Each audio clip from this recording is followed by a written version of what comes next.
Bismillahirrahmanirrahim. Judgment number 9 of all in one book, Judiciary.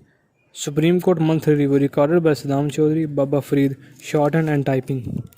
Sardar Muhammad Raza Khan, Chief Justice Bashir Ahmed has filed this appeal from the judgment, dated of a learned judge in chambers of Lahore High Court, Multan Bench, whereby, the concurrent findings dated of senior civil judge Muzaffargarh and dated of additional district judge, Muzaffargarh, declaring the appellant's suit, were set aside and he was non-suited on acceptance of revision petition filed by the respondents.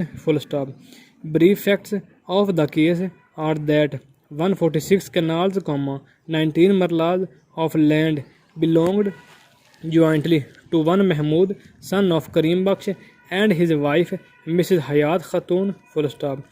They were Baloch by caste. Mahmood died in 1934, whose inheritance, wide mutation number 135 of devolved upon his son Abdul Aziz. About 10 years later, Miss Hayat Khatun also died in the year 1945, whose inheritance devolved against on her son Abdul Aziz. Wide mutation on the dated. The to be noted is that the legacy of Mahmood did not devolve upon either his wife Miss Hayat Khatun or his daughter, the latter having died in the year 1945. So is the case of the inheritance of in whose inheritance mutation, the daughter of again stood excluded. Present appellant Bashir Ahmed is the son of. In the year 1992, Bashir Ahmed brought a civil suit, challenging mutations aforementioned and claiming share of her mother, which she ought to have inherited from her parents. The suit was decreed by the London Trial Court, on against which, the appeal before the London Additional District Judge also failed on.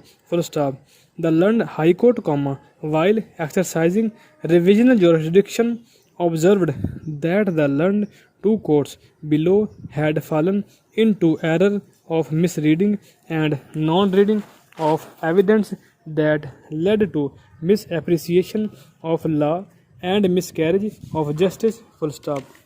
The concurrent findings were set aside. Plaintiff appellant, he further explained that no doubt his mother the property, but it is so happened only because the two sisters had no brother. From the evidence on record, it clearly transpires that at the time of devaluation, the rule of inheritance that prevailed among was custom and not. This is fortified by record, which categorically lays down that in the presence of male children, the female were excluded from inheritance. The London High Court, with reference to oral evidence on record as well as the aforesaid, has very rightly observed